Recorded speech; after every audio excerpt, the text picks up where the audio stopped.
नमस्कार, मेरा नाम अमन है और आज हम चुनावी यात्रा के दौरान कुंडा से महज 16 किलोमीटर दूर पड़ता है हीरागंज बाजार और यहीं पे मौजूद है। यहाँ का सियासी पारा तब गर्म हो जाता है जब यहाँ केंद्रीय गृह मंत्री जी का आज आगमन होता है। ये हमेशा से राजा भैया का गढ़ माना जाता है और यहाँ पे केंद्रीय गृह मंत्री जी का आगमन एक तरफ हो रहा है और एक तरफ सहारा, जिनका सहारा में पैसा अटका हुआ है, वो लोग यहाँ पे धरना दे रहे हैं और केंद्रीय गृह मंत्री जी से मिलने का प्रयास कर रहे हैं और यहीं पे प्रशासन इनकी सुविधा के लिए खड़ा हुआ है। लेकिन भैया यहाँ पे हम लोगों से जुड़ने चाहेंगे और यहाँ की इनकी समस्या क्या है इसके बारे में जानना चाहेंगे। क्या नाम भैया आपका? सर, संजय कुमार केसरवानी मेरा नाम है। पूरे देश की समस्या है, वो मेरी समस्या है। हमारे करोड़ करोड़ जमाकर्ता आज बेघर हो चुके हैं। उनके बीबी बच्चे इसी तबाही के कारण आत्महत्या करने पे मजबूर हैं। आज हमारे बहुत सारे कार्यकर्ता अपना घर छोड़ के बाहर हो गए हैं।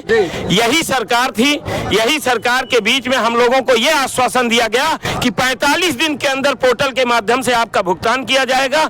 लेकिन उसको हमारे माननीय महोदय जो सहकारिता मंत्री हैं अमित शाह जी ने अपने मुखार बिंदुओं से पेपर की हेडलाइनों में दिया था कि सहारा के लोग चिंता ना करें। लेकिन आज हम लोगों को फिर मजबूर होना पड़ा। हम लोगों को घर छोड़ के भागना पड़ता है। कई कई करोड़ लाख रुपया लोगों के यहाँ निवेशकों के, हम लोग कुंडा, लाल गोपालगंज, हथगवा, हीरागंज, बहुत सारे तमाम जगहों से। आज का दिन आप लोगों ने क्यों चुना? आज का चुना कि मेरे मुखिया, मेरे अभिभावक, मेरे मंत्री महोदय यहाँ आ रहे हैं और हो सकता है हम लोगों की पीड़ा देख के उनके दिल में थोड़ी सी पसीज हो और हम लोगों का सहयोग करने के लिए वो मंच के माध्यम से हमारा सहयोग कर सके। पोर्टल बनाया हुआ फेल हो रहा है। आगे आ जाइए। हनुमान पांडे मुझे कहते हैं, मैं कुंडा कार्यकर्ता हूँ। अमित शाह जी का ही पोर्टल बनाया हुआ 45 दिन में रिफंड का आदेश दिया, आज तक पैसा नहीं मिला। 1 साल बीतने को आ रहा है। पब्लिक हैरान करती है हम लोगों को। उन्होंने तो साफ पोर्टल जारी किया, उस पे आप लोग लिंक करें, वो लिंक करके 1 करोड़ 86 लाख का आवेदन हो चुका है। 1 करोड़ 86 किसी को पेमेंट नहीं हुआ है। तो आप लोग का प्रयास है केंद्रीय गृह मंत्री अमित शाह जी से मिले? हमारी बात सुने जी। प्रयास है और हम लोग कोई भी अभद्रता नहीं करेंगे। हम इनको वोट करेंगे और इनको विजयी बनावेंगे। लेकिन हमारी समस्या का समाधान भी इन्हीं के हाथ में है, किसी और के हाथ में नहीं है। अगर ये सरकार में आते हैं सर, हम चाहते हैं कि हम लोगों को पेमेंट ब्रांच से हो, ना कि ऑनलाइन करा के वो पोर्टल के माध्यम से कराओ, क्योंकि वहाँ इतनी समस्याएं हैं कि समस्याओं के माध्यम से लोगों को पेमेंट हो ही नहीं पाएगा। हो ही नहीं सकता। केवल एक ही समाधान है कि ब्रांच से पेमेंट कराया जाए और कोई दूसरा समाधान नहीं है। अच्छा। हम लोग बस यही मांगे कि ब्रांच से पेमेंट कराया जाए बस। क्या कहना चाहेंगे आप? प्रमोद कुमार द्विवेदी नाम हमारा। हम लोग सहारा कार्यकर्ता है जो है करोड़ों रुपए जमा कराए हैं और कितने कार्यकर्ता जमा करता जो है काल के गाल में चले गए, ग्रसित हो गए जो है। लेकिन पैसा का भुगतान नहीं हुआ, पूरी तरह फेल है जो है। हजारों रुपए से लोग, लाखों रुपए लोग पोर्टल पे पैसा लगाया, ऑनलाइन कराए, लेकिन भुगतान नहीं हुआ जो है। 10,000 की निवेशित राशि को देने का वादा किया। हम लोगों ने जब पोर्टल में डाला तो बताते हैं आप मिसमैच हैं। हम लोगों ने शेयर भरा, पुनः भेजा, उसके बाद भी उसका कोई निराकरण आज तक नहीं हुआ। माननीय महोदय इतने बड़े मंच पे बैठते हैं कि हम जैसे छोटे कार्यकर्ता वहां तक पहुंच नहीं सकते। हमारा माध्यम सिर्फ और सिर्फ हमारा मीडिया हो सकता है और जो आपके आप भगवान के रूप में हम लोगों के बीच में आए हैं। शासन प्रशासन हमारा बहुत सहयोग करता है। हमारा जब व्यक्ति पीड़ित हो जाता है, प्रशासन आपका सहयोग कर रहा है कि नहीं? नहीं, सहयोग ये इस बात पे नहीं कर रहा है कि उनसे मिलने दिया जाए। बाकी उन्होंने बड़ी विनम्रता से कहा कि आज हमारे सम्मान को बचाते हुए आप इस कार्य को आगे न बढ़ावें। अच्छा। तो आज अगर हम इस बात को कह रहे हैं तो हम माननीय महोदय से यह निवेदन करना चाहेंगे कि अगर हम आपका सम्मान कर रहे हैं इस मंच से तो आप हमारा भी सम्मान करें और हमारे जमाकर्ताओं का, निवेशकर्ताओं का पैसा वापस कराएं। बिल्कुल। आज के डेट पे जितने भी मीडिया पे हमने ट्विटर, फेसबुक, इंस्टाग्राम पे भेजे, आज तक उसका कोई जवाब नहीं आया। हमारे सारे अधिकारी बहुत साले 12-12, 15-15 महीनों से एक पैसे की तनख्वाह नहीं पाए हैं। उनके बीवी बच्चे क्या करें, इस पीड़ा को वो समझे। 15 लाख लोग बेरोजगार हो चुके हैं। 7 करोड़ 8 करोड़ से ज्यादा जमा करता हमारे। कितना पैसा फंसा है? हमारा 2 करोड़ रुपया फंसा है व्यक्तिगत 2 करोड़ फंसा है। आपका कितना फंसा है? हमारा व्यक्तिगत 5 लाख रुपए है, पूरे परिवार का 1.5 करोड़ रुपए है। अच्छा। हाँ। तो इसी के लिए आप लोग धरने में बैठे हैं? इसी के लिए। और अभी जैसे केंद्रीय गृह मंत्री जी आएंगे तो आप उनसे मिलने की कोशिश करेंगे? बिल्कुल मिलने की कोशिश करेंगे, लेकिन मर्यादा के अंदर। अगर वो हमसे मिलना चाहेंगे, क्या मानते हैं कि अगर उनसे मिलकर ये बात रखा जाएगा तो उसका निस्तारण होगा कि नहीं होगा? बिल्कुल, हमको पूरा विश्वास है कि माननीय महोदय हम लोगों का निस्तारण भी करेंगे। तो वोट उन्हीं को जाएगा? बिल्कुल 100% उनको वोट देंगे। अच्छा, 100% देंगे। कितना पैसा गया आपका? हमारा 50 लाख रुपए सर। 50 लाख रुपए। आपका कितना गया? 20 लाख। लाख रुपए। 5 से 6 लाख रुपए सर। 15 लाख। 52 लाख मेरा गया। अच्छा कितना गया आपका? मेरा 20 लाख है। 20 लाख गया। भैया आपका कितना गया? 35 अच्छा सभी का पैसा गया। इधर आ जाइए भाई साहब, इधर आ जाइए। सब भारत देश में इतनी अधिक बेरोजगारी है, हमारा क्या गुनाह है? एक सरकार के द्वारा मान्यता प्राप्त संस्था में हमने काम किया। अपनी पूरी जवानी 2006 से 19 साल की उम्र से हमने 18 साल सेवारत कार्य किया ईमानदारी से।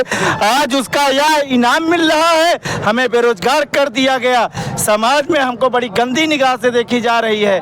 आज हमारा क्या कसूर है? इसलिए हम न्याय के लिए आए हुए हैं, अपने सहकारिता मंत्री से न्याय की गुहार कर रहे हैं। क्या कहना चाहेंगे भाई साहब? हम चाह रहे हैं कि मंत्री महोदय से कि हम लोग का जो भी भुगतान है ब्रांच से हो, जितनी समस्याएं हो बहुत जल्दी निपट जाएंगी। अच्छा। क्योंकि ग्रामीण अंचल के नाते पोर्टल तक जो समस्या है उनको जो है ठीक करना किसी के बस की बात नहीं है। एक बार जमाकर्ता ने पोर्टल पे डिमांड किया, दोबारा उसको डिफियंसी में डाल दिया गया। अब जमाकर्ता डिफियंसी ठीक करने के लिए कहीं जाता है तो ब्रांच बंद मिलती है। ब्रांच बंद होने के कारण कोई डिफियंसी ठीक नहीं कर पा रहा है, इसलिए पेमेंट संभव नहीं है पोर्टल से। ब्रांच ओपन हो जाए, जो भी समस्या है ब्रांच के माध्यम से वो समस्या दूर हो जाएगी। उसके बाद जो है पोर्टल पर भी लोग डिमांड कर सकेंगे। अभी जो समस्या है उसको ठीक कहाँ करें, कौन सहयोग करेगा, कोई उसकी गारंटी नहीं है। ये तो आप बाद में भी मिल सकते हैं इन लोगों से, जैसे कि मंत्री जी से मंत्रालय में जाके कहीं से भी मिल सकते हैं। आज जरूरी, आज का दिन ही क्यों चुना आपने? जरूरी ये है कि जैसे माननीय महोदय हमारे क्षेत्र में हमें जो जानकारी है पहली बार आए हैं, हम लोगों ने अपने क्षेत्र की जनता के लिए, अपने कार्यकर्ताओं के लिए, अपने लिए, इसलिए कि हम उनके लिए लड़ाई लड़ रहे हैं। जनता हम लोग के घर जाती है, परेशान करती है, तो हम उनकी लड़ाई लड़ रहे हैं। उनको लगे कि हम जाते भी हैं, बाहर भी जाते हैं, लखनऊ गए थे, बस भर के गए थे, लेकिन क्षेत्र में आए हैं। क्षेत्र की जनता भी हम लोग को जाने कि हम उनके लिए लड़ाई लड़ रहे हैं। क्या मांग है आपकी? जी, मैं माननीय महोदय जी आ रहे हैं मंत्री जी, उनसे ये मौका था कि उनसे मुलाकात हो जाए, ज्ञापन दिया जाए कि हम लोगों को समस्या का जो है निस्तारण हो सके।